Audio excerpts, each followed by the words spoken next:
¿Y si el cristianismo que conocemos hoy no fuera para nada como el de sus orígenes? Es una idea bastante provocadora, ¿verdad? Pues esa es la cuestión que vamos a explorar hoy. Nos vamos a meter de lleno en el argumento de un autor que defiende precisamente eso, que esta fe se transformó radicalmente con el paso del tiempo. Vamos a ver qué nos cuenta. Y bueno, el autor de este análisis, que se llama Adin Balu, no empieza desde cero, fijaos, arranca citando pasajes como este del libro de los Hechos. Para él esto no es una simple advertencia, que va, lo ve como una auténtica profecía, como si se estuviera avisando de que, ojo, la corrupción de la fe vendría, y vendría desde dentro. Y aquí entramos directamente en el meollo del asunto, en su tesis central. La idea es muy clara. El cristianismo de hoy, en su doctrina, en sus prácticas, es radicalmente distinto del original, el de la época de los apóstoles. Ojo, no habla de pequeños ajustes, ¿eh? Habla de una transformación total, casi de darle la vuelta como a un calcetín. Claro, esto nos lleva a una pregunta clave que el propio autor se hace. A ver, si un sistema se supone que es de origen divino, ¿cómo es posible que los seres humanos lo puedan corromper? Choca un poco, ¿no? Parece una contradicción en toda regla. Pero bueno, él propone una forma de entender esta paradoja. Y la clave de su argumento está aquí, en su concepto del progreso humano. Él dice que el progreso no es una línea recta y ascendente para nada. Es más bien como, imagínate, varios carriles en una autopista. Uno es el progreso material, otro el científico, otro el religioso. Y no todos van a la misma velocidad. A veces el carril científico va a toda pastilla, mientras que el religioso se queda atascado o incluso va marcha atrás. Es en esos atascos donde, según él, se cuelan las corrupciones.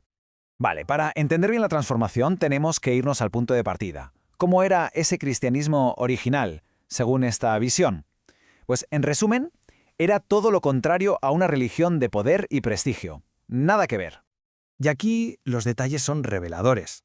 Fijaos, lo funda una figura sin ningún tipo de prestigio social, que de hecho fue rechazada y perseguida por las élites de su tiempo. Era una religión impopular, para nada de este mundo, y muy importante, se extendía de boca a oreja, por la experiencia directa, no porque la gente leyera libros sagrados. En resumen, era un movimiento totalmente a la contra, marginal y perseguido. Muy bien, pues ahora entramos en el núcleo duro del argumento. El autor señala 3 momentos históricos, 3 puntos de inflexión que, según él, cambiaron las reglas del juego para siempre y desviaron por completo la trayectoria de esta fe. Y aquí las tenemos, las 3 grandes transformaciones. Primero, una división interna. Segundo, la influencia de la filosofía. Y tercero, la unión con el poder político. Vamos a desgranar cada una de ellas. La primera gran ruptura, según este análisis, surgió casi desde el principio. Fue el choque entre los cristianos que venían del judaísmo y los que no, los llamados gentiles. El problema, la ley de Moisés. Unos decían que había que seguirla a rajatabla, los otros que no. Y esto no fue una simple discusión, ¿eh? Creó 2 bandos que se fueron distanciando. Como vemos aquí, la rama gentil creció mucho más en número y en influencia, y empezó a desarrollar sus propias ideas, como una visión más sobrehumana de Cristo, alejándose del grupo original. El segundo gran cambio fue más intelectual. Para sonar más serios y atraer a la gente culta del Imperio Romano, los pensadores cristianos de la época empezaron a usar ideas de la filosofía griega. El ejemplo más claro es el concepto del logos, que es una idea griega sobre una especie de razón o palabra divina que ordena el universo. Según el autor, al hacer esto empezaron a mezclar la fe original con ideas que, en realidad, no tenían nada que ver con ella.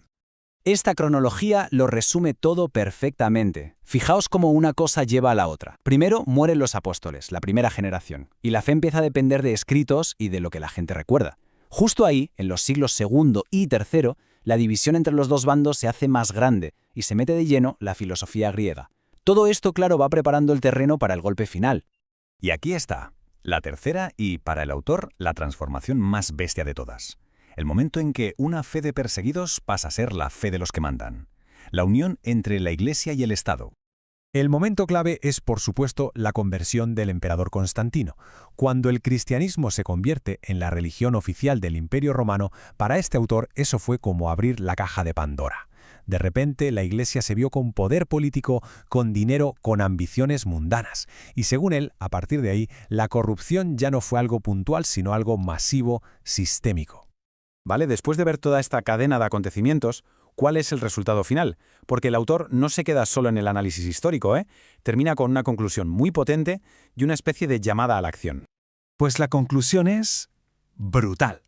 Lo que dice básicamente es que el resultado de todo esto fue una religión que se convirtió en lo opuesto de lo que había sido en su origen. No una evolución, no, una inversión total, algo que sus fundadores probablemente no reconocerían. Es una afirmación, desde luego, muy fuerte. Pero, ojo, el autor no quiere terminar con una nota pesimista. No se trata de decir esto es un desastre y ya está. Todo lo contrario. El objetivo de este análisis tan crítico es en realidad hacer una llamada a la acción. La idea es que si entendemos dónde y cómo se produjeron esos cambios, es posible, en teoría, limpiar la fe de esos añadidos y volver a algo más puro, más original. Y todo este recorrido nos deja con una pregunta final, que va mucho más allá del cristianismo. Pensemos en cualquier sistema de creencias, sea una religión, una filosofía, incluso una ideología. ¿Cómo podemos saber qué es lo original, el núcleo, y qué son añadidos que se han ido pegando con el tiempo? ¿Dónde está la línea entre una evolución natural y una corrupción? Es una pregunta complicada, pero fundamental para entender cómo viajan y se transforman las ideas a lo largo de la historia. Desde luego, da que pensar.